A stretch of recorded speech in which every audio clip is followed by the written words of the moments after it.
आरक्षण पर आंदोलन, रिजर्वेशन हटाओ आंदोलन, और इसकी भी चर्चा अब देश में शुरू हो गई है। इस पर भी राजनीतिक घमासान छिड़ गया है। फिलहाल सोशल मीडिया से लेकर सड़कों तक सिर्फ आंदोलन हो रहे हैं। देश में सबसे ज्यादा किसी शब्द की चर्चा है तो वो शब्द है आंदोलन।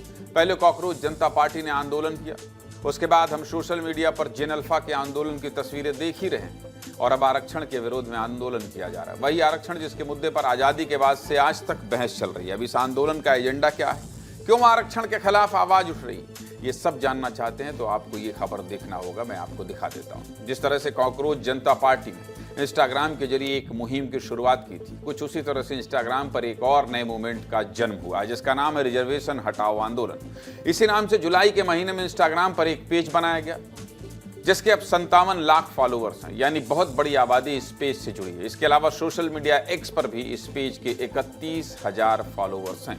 इस आंदोलन के 3 मुख्य चेहरे हैं। पहले हैं social media content creator Ajit Bharti, जिनका खुद का यूट्यूब चैनल भी।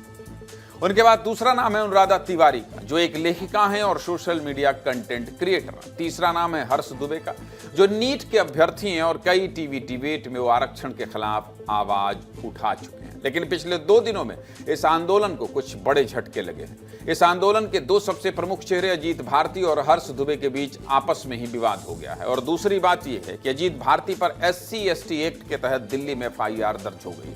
सब कुछ आपको बताऊंगा, लेकिन पहले सोशल मीडिया मूवमेंट की बात कर लेते हैं। रिजर्वेशन हटाओ आंदोलन नाम के इस पेज पर कुछ मांगे लिखी हुई। वो मांगे क्या, सबसे पहले आपको ये बता देता हूं। देखिए, इनकी पहली मांग है UGC अधिनियम 2026 को वापस लिया जाए, और ये वही नियम है जिसे लेकर देश में खूब बवाल हुआ था। इस नियम के आने के बाद सवर्ण समाज के लोगों का मानना है कि उन्हें पहले से दोषी बनाया जा रहा है और गलत तरीके से बाकी वर्गों को प्रोटेक्शन मिल रहा है। इसके अलावा दूसरी मांग यह है कि SC/ST एक्ट खत्म किया जाए, यानी अनुसूचित जाति और अनुसूचित जनजाति के लोगों को अत्याचार से सुरक्षा देने वाले कानून को रद्द किया जाए। तीसरी मांग यह है कि सभी जातियों के विद्यार्थियों के लिए प्रवेश और भर्ती में एक जैसी कट ऑफ हो। चौथी मांग यह है कि सरकार ये पता लगाए कि जाति के आधार पर जो योजनाएं चल रही हैं उनका फायदा सही लोगों को मिल रहा है या नहीं, यानी आरक्षण की समीक्षा की जाए। आंदोलनकारियों की 5वीं मांग यह है कि क्रीमी लेयर का सिद्धांत SC/ST और OBC पर भी लागू हो। मतलब ये है कि जो लोग SC/ST और OBC में आते हैं और आर्थिक रूप से संपन्न हैं, उन्हें आरक्षण का फायदा ना मिले।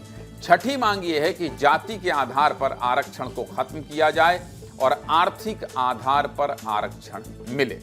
और इन्हीं 6 मांगों को लेकर 21 अगस्त को एक बड़ा आंदोलन बुलाया गया। दिल्ली के जंतर मंतर पर प्रदर्शनकारी इकट्ठा हुए, जमकर नारेबाजी हुई, मंच बनाया गया और आरक्षण के विरोध में कई भाषण दिए गए। इनमें से एक युवक का भाषण सोशल मीडिया पर खूब वायरल हुआ। इस युवक का नाम है आदित्य राज सिंह। आदित्य राज सिंह ने क्या कहा है, पहले आपको वो सुना देता हूं और क्यों वायरल हो रहा है ये दिखा देता हूं। देखिए, आदित्य राज सिंह गरीब होकर के भी दिल्ली आने का पैसा भले नहीं होगा, लोन लेकर के आएंगे, लेकिन फिर भी अमीर मान लिए जाएंगे, ऑटो में बैठ के आएंगे, संपन्न सवर्ण मान लिए जाएंगे। मान लेते हैं 5000 साल तक शोषण हो ही रहा था, मैं मान लेता हूँ। आपने कहा आदित्य राज सिंह के परिवार के लोग मेरा शोषण कर रहे थे। आदित्य राज सिंह हाथ जोड़ के समाज के बीच में खड़े हैं। आप बताइए मेरे पूर्वज का नाम क्या था जो शोषण कर रहे थे, हम माफी मांगेंगे।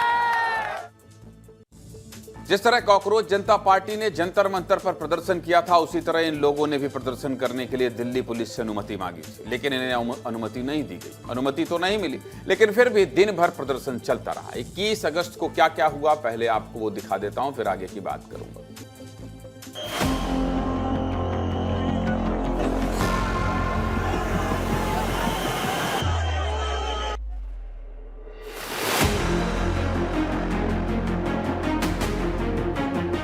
व्हाइट पेपर लाइए, हर दशक दर दशक क्या लाभ किस जाति को पहुंचा है उस हिसाब से कीजिए। दूसरी डिमांड है कोटा विद इन कोटा, जिस पे सरकार ने भी कहा कि हम उसमें क्रीमी लेयर नहीं लागू करेंगे, लागू करना पड़ेगा। ये जनता का संगठित 140 करोड़ जनता का संगठित आंदोलन है। 95% लोग जो है उनको रिजर्वेशन का लाभ नहीं मिल रहा, जिनके लिए बनाया गया था। जब से होश संभाला है, मुझे वो बुक में तो लिखा है, लेकिन मुझे प्रैक्टिकली कभी समानता का एहसास नहीं हुआ, कभी नहीं एहसास हुआ। हमने 6 अटेम्प्ट दिए हैं सर, 6 अटेम्प्ट दिए हैं। हमारे यहाँ यूपी में यूपीएसआई की मेरिट 94% जाती है, 94%, और हम 90% लाकर फेल हो गए और 30, 40, 50% लाने वाला एसआई बना है। हम आरक्षण के खिलाफ नहीं है, लेकिन जो आरक्षण में जो जातियां गलत तरीके से घुस चुकी हैं वो उनको पहले एक्सक्लूड करने की जरूरत है। मेरा यही निवेदन है कि रिजर्वेशन की समीक्षा की जाए। देश का सबसे बड़ा घोटाला आरक्षण घोटाला है। उनकी इंडियन टीम बनाओ, ठीक है जी। उनको वो छक्का मारेंगे, उनके 12 रन खिलाएंगे, हम छक्का मारेंगे, हमारे 4।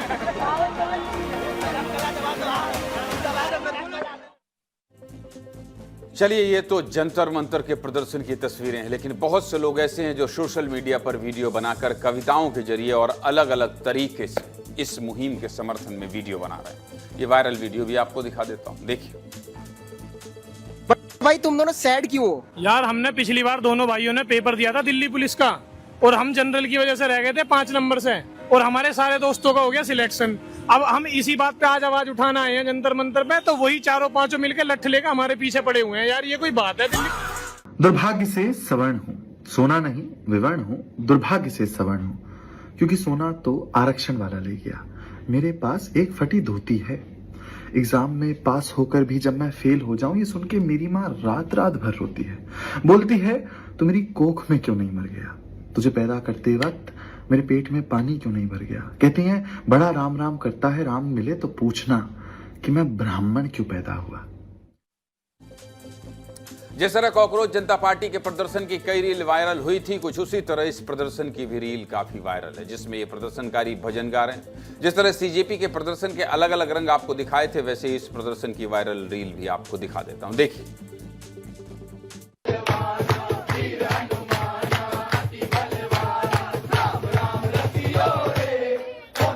एक आंदोलन ऐसा भी जहां हनुमान चालीसा और जय श्री राम के नारे नहीं रुकते हैं पूरे दिन। इसके बाद रात में ही पुलिस ने सभी प्रदर्शनकारियों को हिरासत में ले लिया। लोगों को सड़कों से उठाकर पुलिस वैन में भर दिया गया और जंतर मंतर को खाली करा दिया गया। पुलिस का कहना था कि प्रदर्शन करने की अनुमति नहीं है, लेकिन आंदोलनकारियों का तर्क है कि वही जंतर मंतर है जहां अभिजीत दीपके और उनके साथियों को सिर्फ कुछ घंटे में अनुमति मिल गई थी। अभिजीत दीपके अमेरिका से फ्लाइट पकड़कर भारत आए थे और दिल्ली एयरपोर्ट से सीधा जंतर मंतर पहुंच गए थे। उन्हें ना परमिशन लेने में दिक्कत हुई थी और ना प्रदर्शन करने में। इसलिए आरक्षण हटाओ आंदोलन की मुहिम से जुड़े लोगों का कहना है कि जब एक व्यक्ति को चंद घंटों में अनुमति मिल सकती है तो फिर उन्हें अनुमति क्यों नहीं दी गई।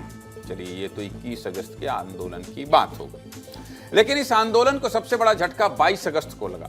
जो हर्ष दुबे एक दिन पहले जंतर मंतर की सड़कों पर बैठकर आरक्षण का विरोध कर रहे थे, वही हर्ष दुबे अगले दिन लखनऊ में एक प्रेस कॉन्फ्रेंस में दिखाई दी। और इस प्रेस कॉन्फ्रेंस में उनके साथ कौन था? उनके साथ थे उत्तर प्रदेश के डिप्टी सीएम ब्रजेश पाठक। इस प्रेस कॉन्फ्रेंस में ब्रजेश पाठक और हर्ष दुबे ने क्या कहा वो भी आप सुन लीजिए, फिर आगे बढ़ेंगे। हमारे जो साथी हमारे युवा साथी जो जंतर मंतर पर धरने पर बैठे थे, उनकी मांगों पर हम विचार करेंगे, गंभीरतापूर्वक विचार करेंगे और किसी भी स्थिति में अपने देश के युवाओं का, अपने देश के छात्रों का कोई नुकसान नहीं होने देंगे और सबको साथ लेकर के चलेंगे। माननीय केंद्रीय मंत्री जी के साथ में 2 दिन के बाद इनकी बैठक होगी, उसमें हम इनको लेकर के जाएंगे और इनसे साथ में बात करेंगे। हमारी मानना है कि सर ने कहा है कि केंद्रीय मंत्री जी से हमारी मुलाकात कराई जाएगी और हम लोगों की बात वहां रखी जाएगी, तो सर अपने वादे पर खरा उतरेंगे और सर अपनी मांग को पूरा करेंगे। सर का बहुत आभार है जो सर ने हम लोगों की बात को सुना और आगे तक पहुँचाया, क्योंकि सर ही हमारी बात को आगे तक पहुंचा सकते थे और कोई ऐसा जरिया नहीं था हमारे पास। तो सर ने हम लोगों की बात सुनी, इसके लिए सर का बहुत धन्यवाद। यानी जो हर्ष दुबे एक दिन पहले दिल्ली की सड़कों पर बैठे थे, वही हर्ष दुबे अगले दिन डिप्टी सीएम के साथ बगल में बैठ गए। और यही बात अजीत भारती को अच्छी नहीं लगी। अजीत भारती ने तुरंत सोशल मीडिया एक्स पर एक पोस्ट किया और लिखा कि रिजर्वेशन हटाओ आंदोलन हर्ष दुबे की इस प्रेस कॉन्फ्रेंस को समर्थन नहीं करता। जो लोग हर्ष के बुलाने पर जंतर मंतर आए थे, उनसे विनम्र निवेदन है कि वो अपने घर वापस चले जाएं और कोई भी राजनीतिक पार्टी ये ना समझे कि आंदोलन खत्म हो चुका है। हम चर्चा करेंगे, लोगों को बताएंगे और जल्द ही वापस आएंगे। आखिर में अजीत भारती ने तंज कसते हुए लिखा कि हर्ष दुबे के पिताजी को विधायक टिकट हेतु शुभकामनाएं। चलिए, तो हर्ष दुबे और अजीत भारती का पर्सनल मैटर है, लेकिन आरक्षण के खिलाफ जो मुहिम चलाई जा रही है उस पर जमकर राजनीति शुरू हो गई है। खबर इसलिए दिखा रहा हूं। अखिलेश यादव ने 22 अगस्त को एक पोस्ट किया और लिखा कि आरक्षण सुधार के नाम पर आरक्षण समाप्ति का षड्यंत्र पीडीए समाज के खिलाफ एक और गहरी साजिश है। आरक्षण पीडीए का अधिकार है, आरक्षण था, आरक्षण है, आरक्षण रहेगा। अखिलेश के अलावा केंद्रीय मंत्री चिराग पासवान, सांसद चंद्रशेखर रावण और बाबा रामदेव ने भी इस सोशल मीडिया मूवमेंट को लेकर बयान दिया। किस नेता ने क्या कहा है, आपको ये भी सुना देते हैं, सुनिए।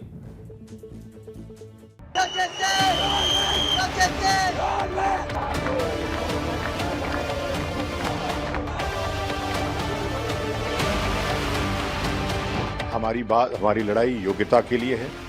योग्यता ही चयन का आधार हो कि ये आंदोलन तब तक चलेगा जब तक आरक्षण रोल बैक नहीं होगा, जब तक SC/ST एक्ट रोल बैक नहीं होगा, जब तक UGC रोल बैक नहीं होगा, तब तक ये आंदोलन चलेगा।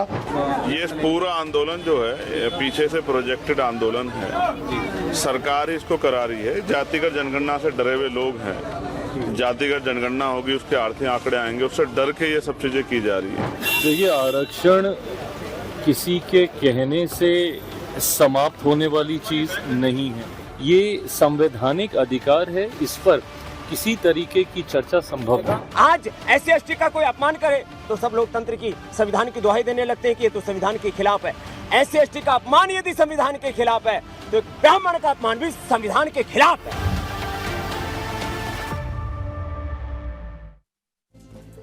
सीधे मुद्दे की बात यही कि अगले साल उत्तर प्रदेश में विधानसभा चुनाव है और अगर इसी तरह आंदोलन को लेकर बहस आगे बढ़ती रही तो बहुत सी पार्टियों का सिरदर्द बढ़ने वाला है। समझ गए आप? चुनाव है तो तनाव तो होगा ही।